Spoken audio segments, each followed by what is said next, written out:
पिछली बार हमने fundamental physical quantities के बारे में पढ़ा था। आज हम डिराइव्ड फिज़िकल क्वांटिटीज़ के बारे में पढ़ेंगे। हमने पढ़ा था कि एक ऑब्जेक्ट की जो डेंसिटी होती है वो एक डिराइव्ड क्वांटिटी होती है क्योंकि वो फंडामेंटल क्वांटिटी से बनी हुई होती है। डेंसिटी का हमने फॉर्मूला बताया था मास ओवर वॉल्यूम। हम डेंसिटी को किसी और वीडियो में पढ़ेंगे, पर आज हम पढ़ेंगे कि डिराइव्ड क्वांटिटी से प्रपोर्शन कैसे रिलेट होता है। डिराइव्ड क्वांटिटीज़ और प्रपोर्शन के बीच में हम ढूंढेंगे कि वो कैसे जुड़ जाते हैं। तो उन 7 फंडामेंटल फिजिकल क्वांटिटीज़ जो थी, मास, लेंथ, ब्राइटनेस, जो लुमिनस इंटेंसिटी कहलाता था, टाइम, करंट, मोल, ये जो सारी फिजिकल क्वांटिटीज थे उसमें एक क्वांटिटी नहीं थी जो थी स्पीड। अब ऐसी बहुत सारी क्वांटिटीज जो उसमें है नहीं, बट वो सारी फंडामेंटल जो क्वांटिटीज है वो सारी फंडामेंटल है। और मैं आपसे ये सवाल करता हूँ कि स्पीड एक फंडामेंटल फिजिकल क्वांटिटी क्यों नहीं है। आप वीडियो को पॉज करके देखिए और और सोचिए कि स्पीड एक डिराइव्ड क्वांटिटी क्यों है और एक फंडामेंटल क्वांटिटी क्यों नहीं है। स्पीड को हम डिफाइन करते हैं कि एक चीज़ कितनी तेज़ी से बढ़ती है। यानी कि अगर आप भाग रहे हैं और आप अपने दोस्त के साथ भाग रहे हैं और आपका जो दोस्त है वो आपसे तेज़ भागता है, तो मतलब कि वो कुछ टाइम के लिए, कुछ टाइम पीरियड में, मान लो 1 सेकेंड में वो आपसे ज़्यादा दूर भागता है और 1 सेकेंड में आप कम दूर भागते हो। मतलब और 2 सेकेंड में वो ज़्यादा तेज़ भागता है और 2 सेकेंड में आप कम भागते हो। मतलब कि सेम टाइम पीरियड में, सेम टाइम में वो आपसे ज़्यादा तेज़ भागता है, मतलब कि उसकी स्पीड ज़्यादा है। तो स्पीड का जो फॉर्मूला हम डिफाइन करते हैं वो होता है distance over time.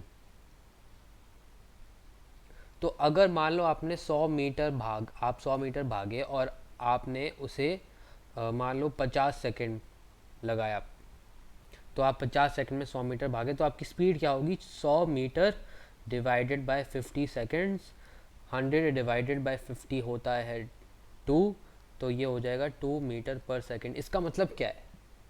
Metre per second मतलब कि आप 1 सेकेंड में 2 मीटर भागे।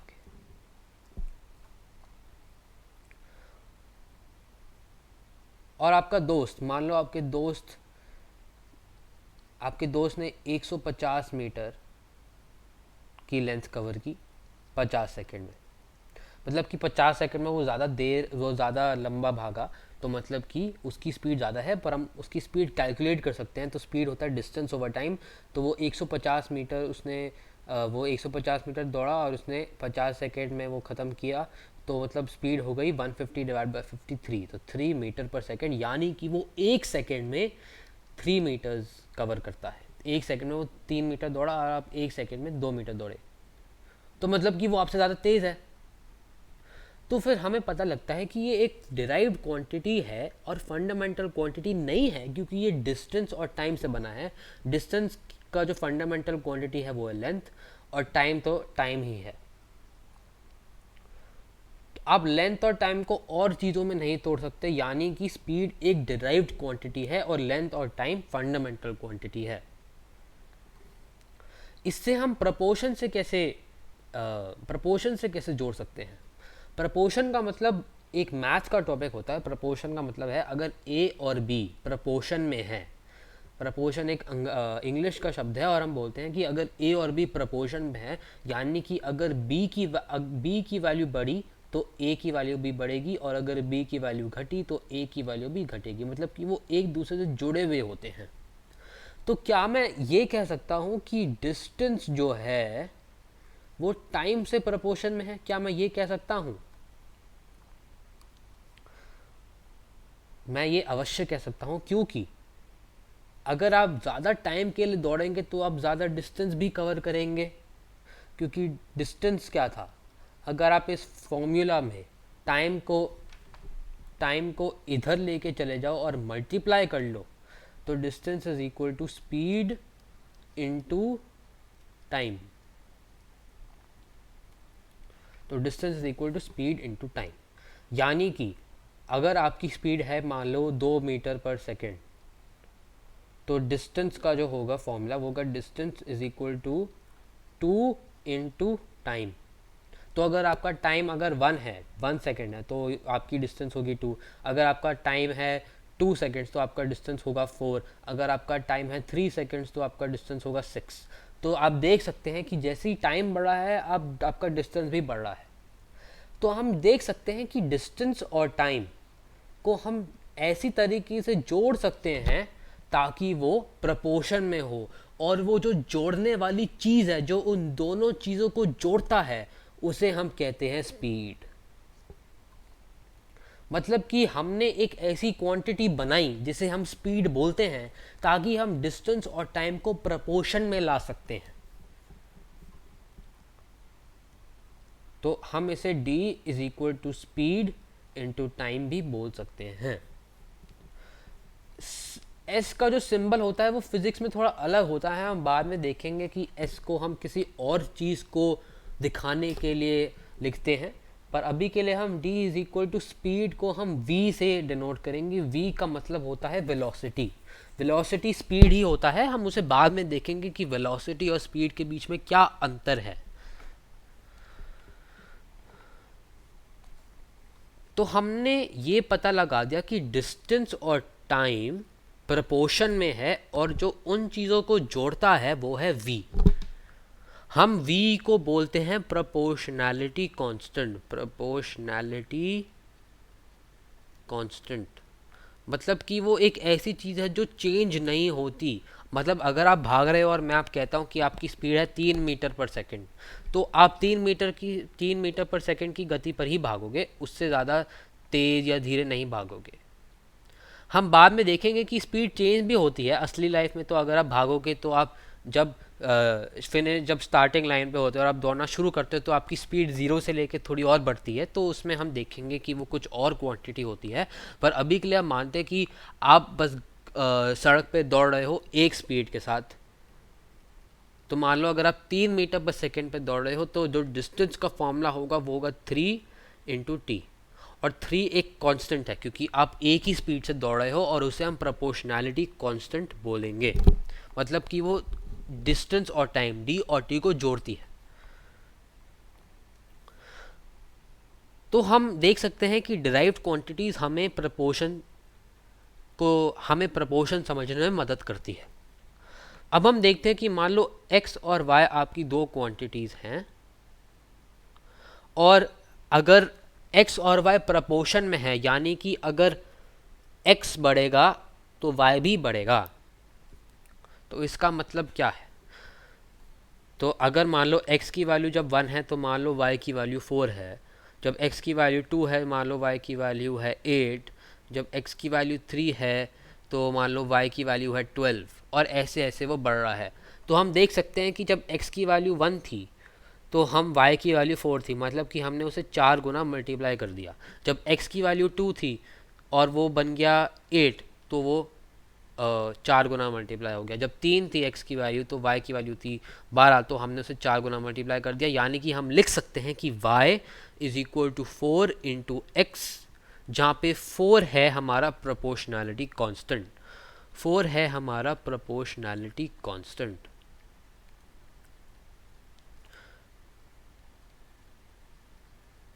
तो अगर x बढ़ेगा तो y भी बढ़ेगा। तो ऐसे अलग अलग प्रोपोर्शनैलिटी कांस्टेंट्स होते हैं। यानी कि यहाँ पे मैंने लिखा 4, मैं कुछ और भी लिख सकता था। 4 की जगह मैं लिख सकता था मान लो 3, तो ये बन जाएगा 6, ये बन जाएगा 9, मतलब कि हम 3 गुना मल्टीप्लाई कर रहे हैं। तो उसमें होगा y is equal to 3 into x. तो k की वैल्यू जो प्रोपोर्शनैलिटी कांस्टेंट होता है उसकी हम वैल्यू डिपेंड करते हैं कि हमारे पास ऑलरेडी x और y की क्या वैल्यूज़ हैं। तो हम उसे जनरल फॉर्म में लिखते हैं y इज इक्वल टू के एक्स। k कोई भी नंबर होता है और k प्रोपोर्शनैलिटी कांस्टेंट कहलाता है। तो मेरा प्रश्न ये है, क्या y is equal to 1 by k x, क्या इसका मतलब ये है कि y और x प्रोपोर्शन में है? मतलब कि क्या इसका मतलब ये है कि जब x बढ़ता है क्या y भी बढ़ता है? एक बार वीडियो पॉज करके देखिए और फिर वापस स्टार्ट कीजिए। तो मैं सोच रहा हूँ कि आपने ऑलरेडी पॉज करके देख लिया है, और इसका आंसर है हाँ, कि वो प्रपोर्शन में होंगे, क्योंकि 1/k तो बस केवल एक नंबर है। अगर मान लो k की वैल्यू 4 है तो y का जो फॉर्मूला होगा वो होगा y is equal to 1/4x। पर इसका मतलब ये नहीं कि जब x बढ़ेगा तो y घटेगा, इसका मतलब यही होगा कि जब x बढ़ेगा तो y भी बढ़ेगा, क्योंकि 1/4 तो बस एक नंबर है।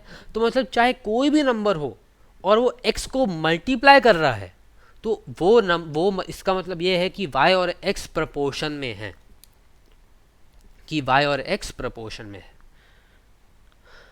अब मान लो मैं आपको कोई दूसरी टेबल देता हूँ और मैं आपसे पूछता हूँ कि क्या x और y प्रपोर्शन में है या x और y प्रपोर्शन में नहीं है। तो मान लो मैं बोलता हूँ कि x की वैल्यू है 1 और y की वैल्यू है 3, और मैं बोलता हूँ कि x की वैल्यू है 2 और y की वैल्यू है 12, और मैं बोलता हूँ x की वैल्यू है 3 और y की वैल्यू है सोचने दीजिए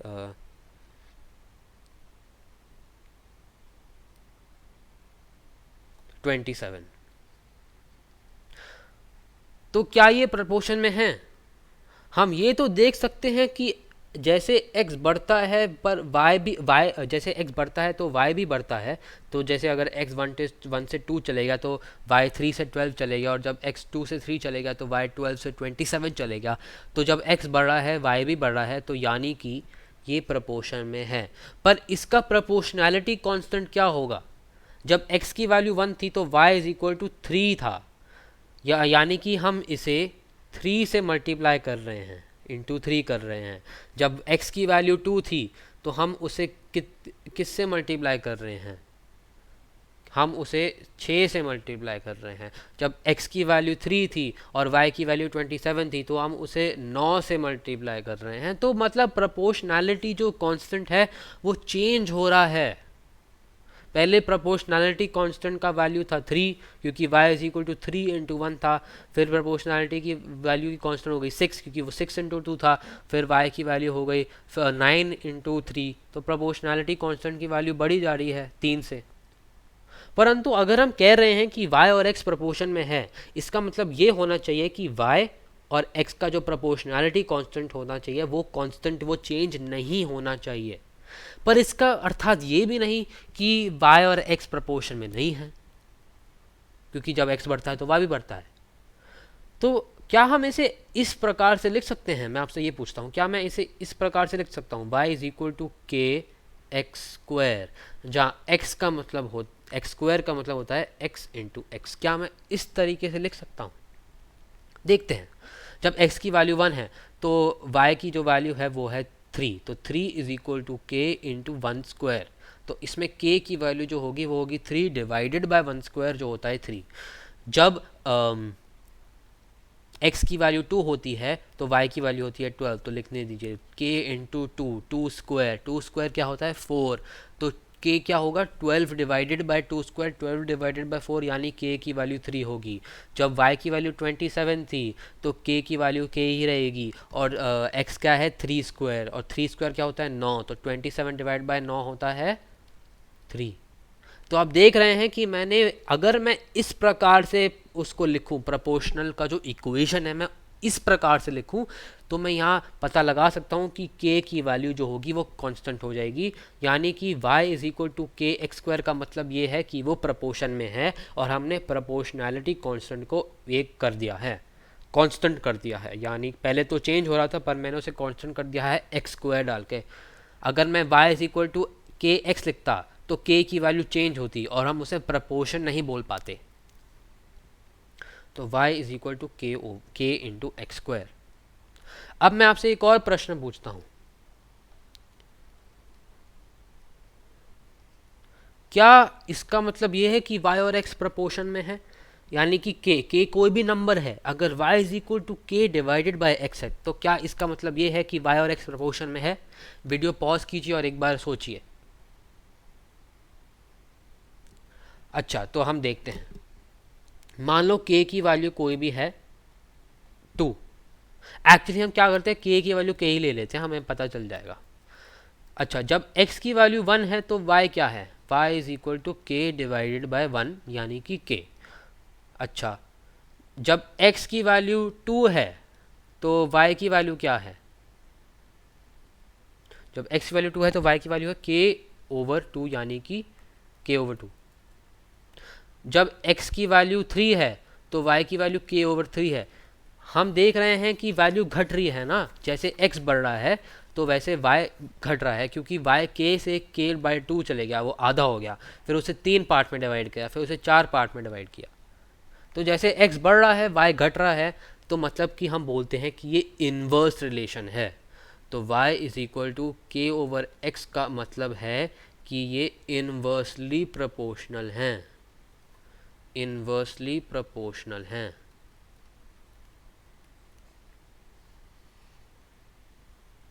इन्वर्सली प्रोपोर्शनल का मतलब ये है कि जो x है वो न्यूमरेटर के बजाय डिनोमिनेटर में आता है। तो मतलब कि हम k को x से डिवाइड कर रहे हैं, तो जैसे x बढ़ता है तो y घटता है। और ऐसे ही ऐसे आप y is equal to k/x² को भी बोल सकते हैं कि वो इन्वर्सली प्रोपोर्शनल है।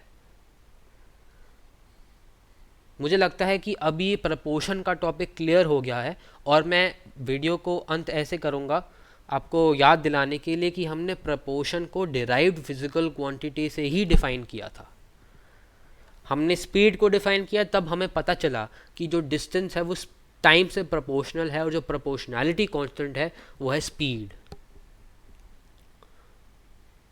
अब अगली बार हम रियल लाइफ फिज़िक्स की एक बहुत फेमस फॉर्मूला देखेंगे जहाँ पे प्रोपोर्शनैलिटी से हम उसे अच्छी तरीके से समझ पाएंगे। धन्यवाद।